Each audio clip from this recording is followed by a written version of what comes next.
안녕하세요. 오늘은 시편 6편 말씀을 가지고 주님을 경배라는 제목으로 여러분들과 말씀을 나누겠습니다. 우리는 지난 몇 주 동안에 시편의 초반의 말씀인 배경이 된 다윗이 압살롬에게 쫓겨 생명의 위협을 받는 고륙 상쟁의 상황이라는 많은 성경학자들의 관점에서 지금 시편을 보고 있습니다. 다윗은 어떻게 기도를 했으며 어떻게 주님과 교제를 하고 어떻게 소통을 하고 있었는지 우리는 알아보고 있습니다.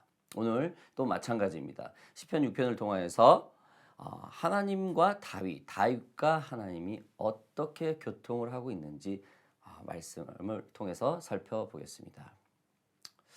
오늘 말씀도 그 다윗이 기도를 통하여 그의 심령을 주님과 소통한다는 말씀입니다.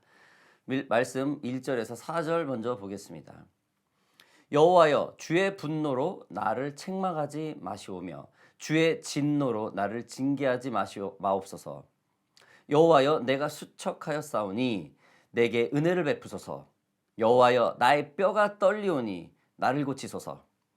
나의 영혼도 매우 떨리나이다. 여호와여, 어느 때까지이니까. 여호와여, 돌아와 나의 영혼을 건지시며 주의 사랑으로 나를 구원하소서. 다윗은 자신의 아들이 왕의 권력을 차지하기 위해 아비인 자신을 죽이려 하는 상황을 하나님이 자신에게 징계한다는 관점으로 보고 있었습니다. 자신의 지난날의 삶을 회개하는 것으로도 기도하고 있었습니다. 우리는 삶의 풍파와 우리의 생각으로 도저히 납득되지 않는 상황을 맞이할 때가 있습니다. 예를 들어 우리들의 사업의 실패라든지 자신의 삶이 올가미처럼 어떠한 많은 구설수와 오해 속에 놓여 있는 상황 같은 것을 의미하기도 합니다. 그러나 이것은 시간이 지나고 지혜롭게 대처를 하면은 어느 정도 정리가 되어 우리 삶이 다시 제자리로 돌아올 수 있게 만들 수 있습니다. 그러나 자녀의 문제는 상황이 전혀 다릅니다.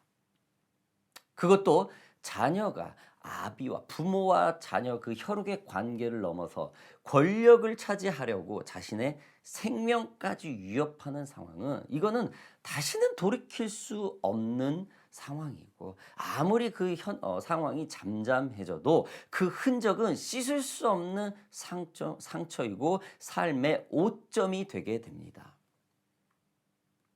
다윗은 지금 그의 인생의 가장 위기이자 자신의 삶 가운데 가장 비참한 상황에 놓여 있습니다. 다윗은 기도를 합니다. 다윗은 인생 최대 위기에서 하는 자신의 기도가 바로 온전한 회복을 구하는 기도를 하고 있습니다. 주님으로부터 회복을 받아서 삶의 최대 위기를 이겨내고자 하는 자신의 의지를 주님께 보입니다. 다윗 자신의 삶의 위기를 하나님의 징계로 보고 있습니다. 하나님으로부터 이스라엘 왕으로 인침을 받고 그 다스림 중에 주님의 징계를 인정하며 주님 앞에서 회복받기를 간청하고 있습니다. 한마디로 다윗은 그 모든 말도 안 되는 상황이 자기의 상식과 자기의 이해의 관점이 아니라 오로지 하나님의 관점으로 생각하고 있다는 것입니다. 여러분, 우리는 다윗처럼 우리의 생각으로 이해되지 않는 상황에 그런 상황에 하나님의 일들을 겸손히 받아들이기 어렵습니다. 예를 들어서 자녀들이 부모의 말을 거역하고 탈선을 할 때 그 자녀가 잘못된 친구를 만났기 때문이지 자기 자신, 그 자녀의 문제로 그 자녀가 탈선한다고는 보지 않습니다. 부모인 우리가 내 자녀를 잘못 가르쳤다는 관점으로도 생각하지 않습니다. 또한 사회생활을 할 때도 마찬가지입니다. 직장 생활에서 오해를 받고 모함을 받을 때도 자신의 처신이나 말, 행동, 그로 인하여 그 잘못된 일들이 발생했다고는 생각하지 않습니다. 즉 원인이 자기라고는 생각하지 않습니다. 부부관계도 마찬가지입니다. 서로 간에 원망만 있지 자신의 잘못과 뉘침이 없는 것이 바로 부부싸움입니다. 자신의 중심적 생각으로 내 자신의 잘못은 인정하려 들지 않는다는 것입니다. 그 생각조차 시도하지 않는다는 것입니다. 다른 이들만 원망합니다. 상대방의 단점과 흠집만을 내기를 원하고 있습니다. 여러분, 우리가 이러한 상황에서 하나님과의 관계도 마찬가지입니다. 말도 안 되는 이런 상황, 신실하게 하나님을 믿고 기도하고 하나님 앞에만 있었는데 병마가 찾아옵니다. 삶의 나락으로 떨어지는 엄청난 위기가 옵니다. 이런 상황에서 그 원인이 나의 잘못이 있고 나의 잘못이 무엇인가라는 관점, 즉 하나님이 이 상황을 통해서 나에게 좋은 메시지 주려 하는 게 무엇인가라는 관점을 보지 않습니다. 일단은 왜 나에게 이런 일이 벌어집니까? 내가 무엇을 그렇게 잘못했다고 라는 관점으로 본다는 것입니다. 다윗이 이처럼 자신의 생각으로 이해되지 않는 상황을 사람과 환경 그리고 하나님을 원망하기보다는 하나님께서 자신을 책망하고 징계하려고 하는 그 다스리고 계신다는 것을 인정하고 있습니다. 그래서 자신이 병들어 있는 것 같이 회복을 받아야 한다는 겸손을 보이고 있습니다. 여러분, 다윗은 자기 아들이 자기를 죽이려 하고 있습니다. 이거를 자기의 영적 환자로, 영적으로 병이 들어있다는 관점으로 보고 있습니다. 참 다윗 참 대단한 인물이지 않습니까? 여러분, 내가 평온하고 내가 살만하고 내가 행복하고 내가 재력이 있고 내가 여유 있으면은 좋은 말 나옵니다. 좋은 인간성을 보일 수 있습니다. 좋은 말로 상대방을 관철할 수 있습니다. 그러나 내가 어렵고 위기인 상태에서 행복한 모습을 갖기 어렵습니다. 나의 어려움 전보다 상대방의 어려움을 더 엔커러지 하려는 그런 마음 갖기 참 힘듭니다. 하나님의 관점을 가진 자는 이 일을 할 수 있습니다. 오늘 다윗이 지금 그 일을 해내고 있습니다. 다시 말해 다윗은 압살롬의 사건은 모두 자신의 잘못으로 잘못된 삶으로 인해서 하나님의 책망과 징계이라는 것을 인정하고 그것을 자기 자신의 삶의 병으로 보고 있습니다. 즉, 그 병을 회복받기를 원하고 있다는 것입니다. 자신의 잘못을 인정하는데 참 빨리 반응을 합니다. 이게 다윗의 참 모습입니다.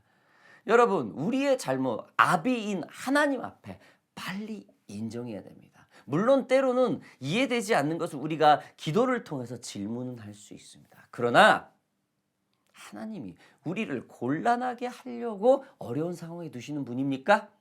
절대 그렇지 않습니다. 무언가 우리에게 주려는 메시지가 있다는 것입니다. 다윗은 자기의 삶을 알고 있습니다. 정확하게 알고 있습니다. 그리고 자기의 잘못도 알고 있습니다. 이러한 어려운 상황이, 압살롬이 자기를 죽이려 하는 이런 상황이 다 원인이 자기로부터, 그리고 그것 때문에 하나님이 무언가 자기에게 말을 하려고 한다는 사실을 다윗은 알고 있습니다. 그거를 빨리 시인을 하고 있습니다. 여러분, 자신의 잘못을 인정하지 않는 사람은 늘 핑계와 이유와 원망이 있습니다. 물론 하나님 앞에서 자신의 회개를 하지 않으려는 것은 아닙니다. 회개하라는 하나님의 사인이 와도 일단 그걸 인정하지 않습니다. 먼저 이해하길 원합니다. 이 핑계 저 핑계.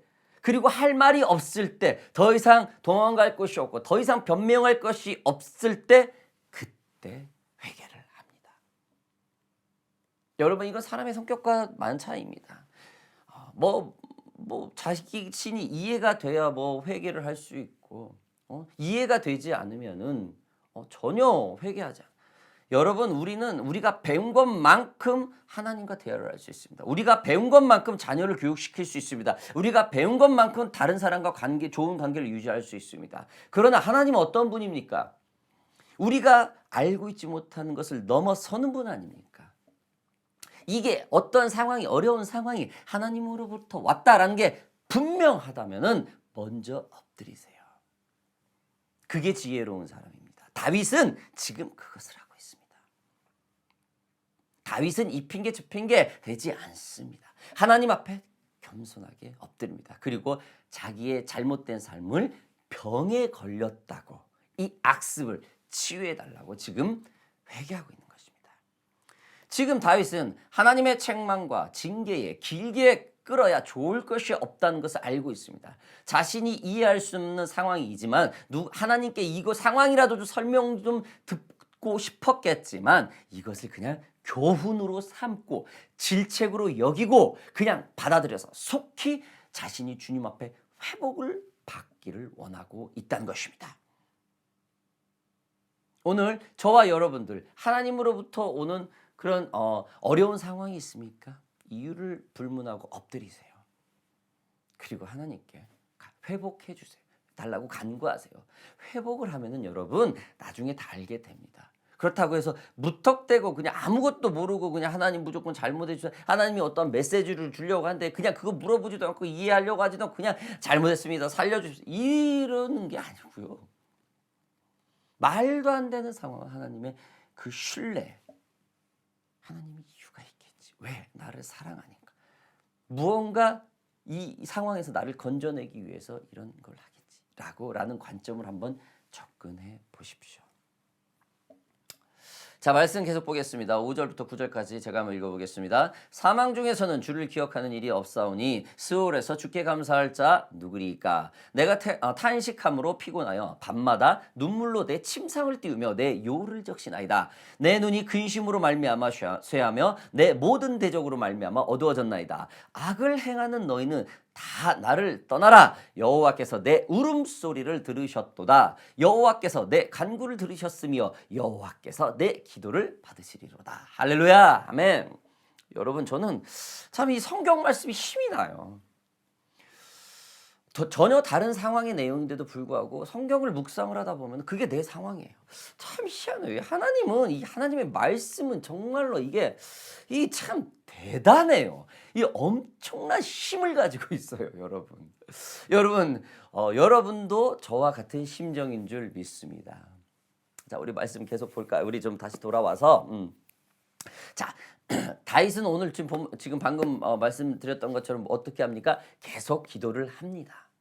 사망한 자, 즉 주님을 믿지 않는 자가 주님께 감사할 수 없다고 말을 합니다. 즉 자신은 주님께 감사한다는 것이죠. 즉 자신은 살아있다는 것이죠. 즉 자신은 주님과 함께 있다는 사실을 먼저 인식시킵니다. 인격적인 하나님 앞에 반응합니다. 즉 우리 인간으로 따지면 어떻게 우리 자녀 부모와 자식 간의 대화를 하면 어떻게 말합니까? 자녀가 부모인 앞에 와서 아버지 어머니 저는 아버지 어머니 자녀입니다 하고 얘기를 시작하는 겁니다.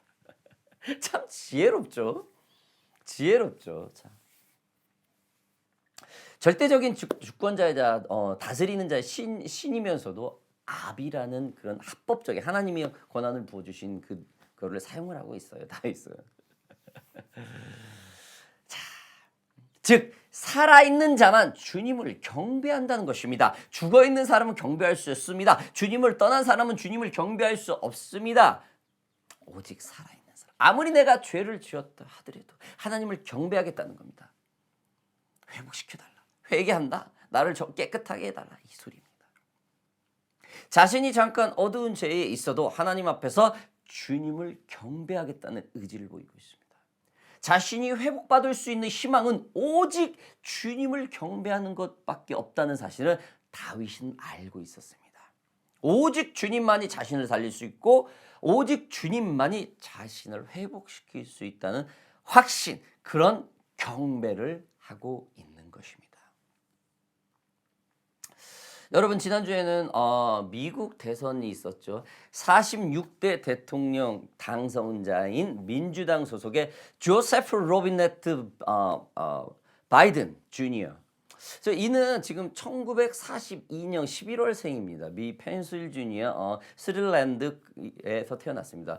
한국 나이로 지금 78세인가요? 79세인가요? 우리 호주 나이로는 한 77세 정도 될 것 같아요. 하여튼 이분은 지금 굉장히 늦은 나이에 대통령이 되었습니다. 미국의 46대 대통령이 되었습니다. 정치 인생에 48년 정도의 기간이 있었고 아일랜드 계통 즉 존 F 케네디, 로널드 레이건, 빌 클린턴처럼 정통 아일랜드, 정통 앵글로 계통의 혈통을 가지고 있습니다.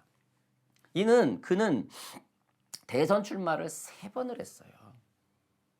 첫 번째는 1988 로널드 레이건하고 대선에서 떨어졌고, 이 두 번째는 2008년 버락 오바마를 통해서 떨어졌고, 이번이 세 번째예요. 2020년도 도널드 트럼프와 대선을 해서 승리를 하게 된 사람입니다.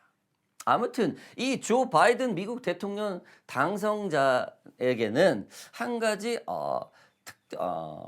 가지고 있는 그 취미가 하나 있다고 합니다. 저는 그 취미를 지금 얘기를 하려고 합니다. 취미라는 것이 뭐 어떤 이렇게 막 액티비티가 아니라 이 바이든은 늘 그 책상 위에 수십 년 동안 간직해온 조그마한 액자가 하나 있다고 합니다. 이 액자에 담겨진 것은 2컷짜리 만화인데 그 만화는 내용은 이렇다고 합니다. 왜 하필이면 나입니까? 왜 넌 안 되지? 라는 그 2컷의 그 만화라고 합니다. 이 만화는 미국의 유명 작가 딕 브라운의 공포의 헤이가르라는 제목으로 그 주인공 헤이가르가 성격은 거칠지만 가정적인 바이킹이었다고 합니다. 그는 자신이 탄 배가 폭풍 속에서 벼락을 맞아 좌초되자 자신을 원망을 하며 하늘을 향해 외친다고 합니다. 왜 하필입니까? Why not? Why me? 그리고 자신의 신에게 이렇게 되묻는다고 합니까? 왜 난 안 되지? Why not? 미국 46대 대통령 당선자 바이든의 책상에 이 그림이 있다고 합니다.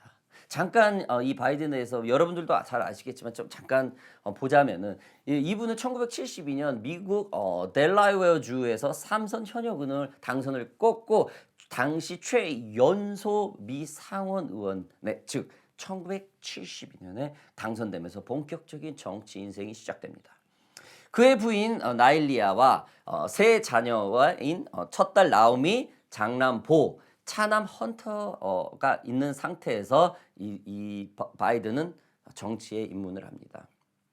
정치적인 입문은 이렇게 화려하게 시작을 합니다. 차세대 유망주 정치인이라면서 모든 매스컴과 정치계에 곽광을 받으면서 입문을 하게 됩니다.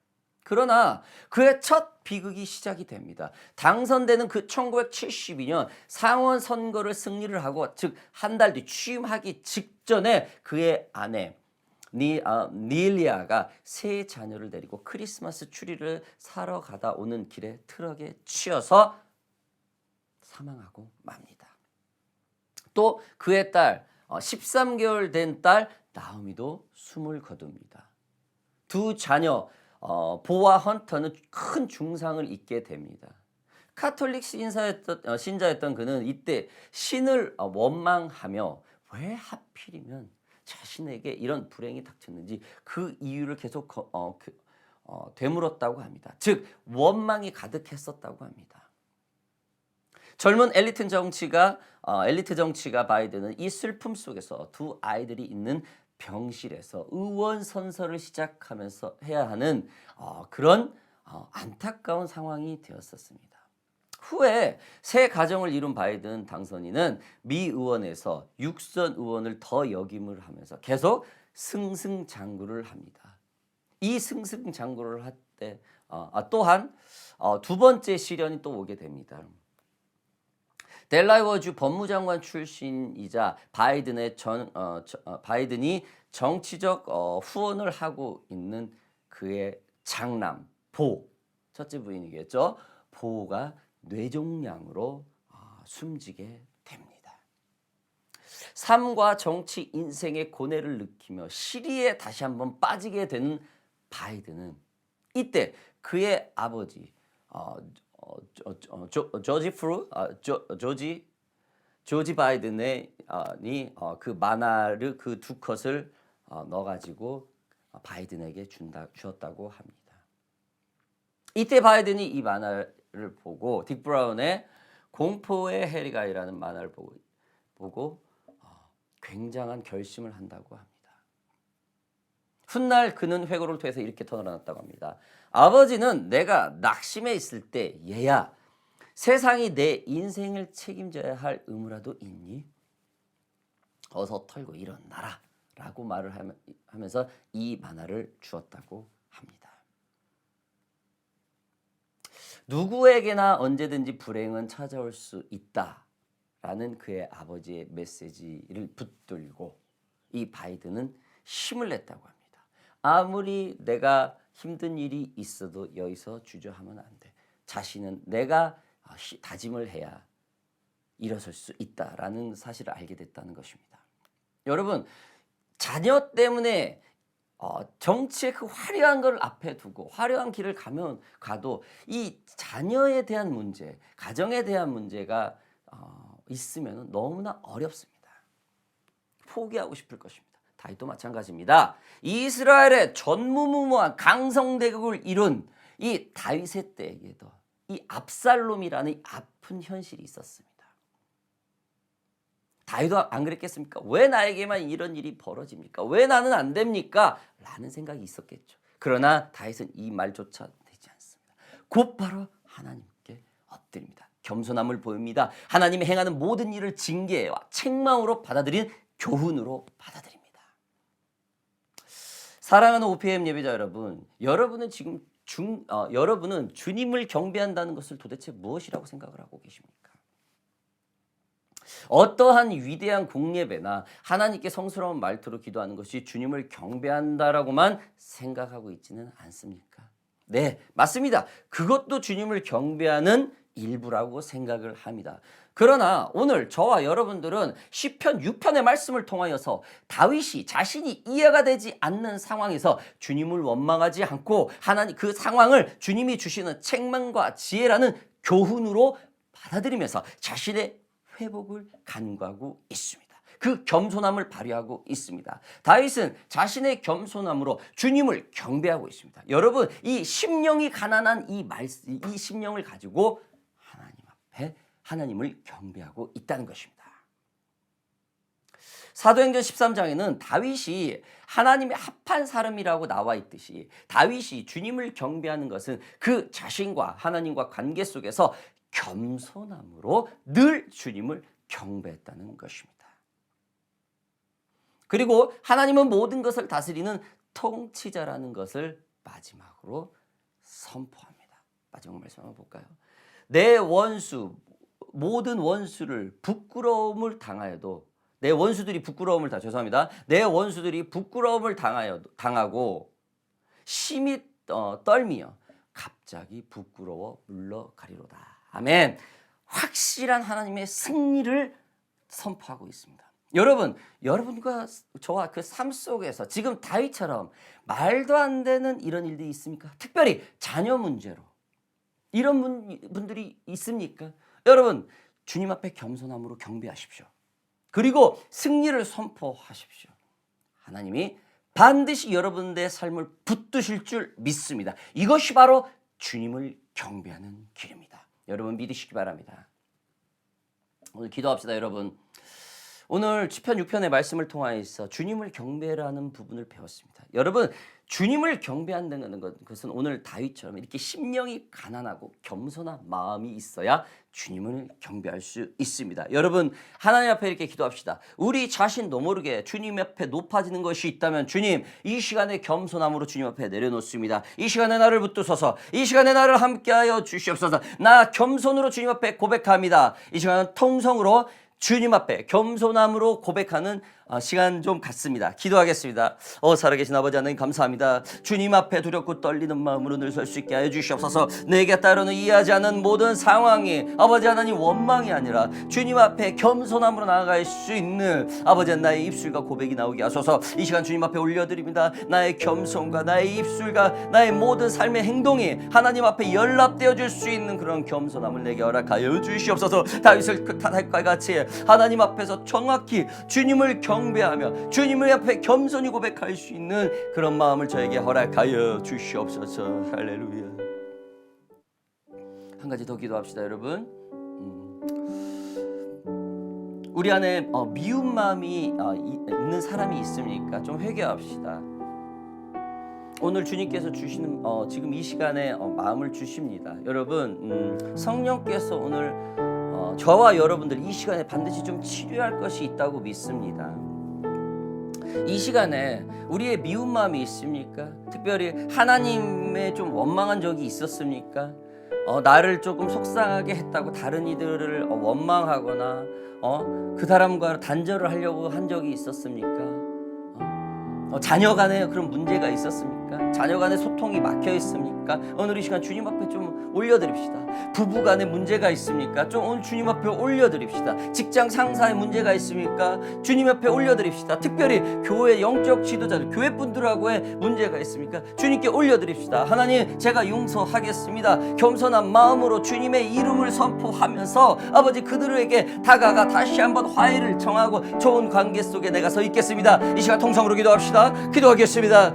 살아계신 아버지 하나님 앞에서 겸손함을 내가 구합니다. 아버지 다른 인과의 관계 속에서 내가 아버지 하나님 오만하지 않게 하여 주시옵소서. 하나님 말씀 가운데 아버지 하나님 앞에 겸손히 더가게 하여 주시옵소서. 내 자신이 아버지 좋은 다른 사람과 나쁜 관계가 있을 때가 있습니다. 특별히 아버지 하나님, 때로는 내가 주님 앞을 원망할 때가 있었습니다. 때로는 교회 영적 지도자를 원망할 때가 있었습니다. 때로는 남편 아내를 원망할 때가 있었습니다. 자녀를 원망할 때가 있었습니다. 아버지 하나님, 직장에 있는 동료들을 원망할 때가 있었습니다. 아버지 이 시간에 용서하여 주시옵소서. 모든 것을 깨끗게 하시고 하나님 앞에 주님을 경배할 수 있는 참 예배자가 될 수 있도록 이 시간에 나를 다시 한번 정케 하여 주시옵소서. 할렐루야.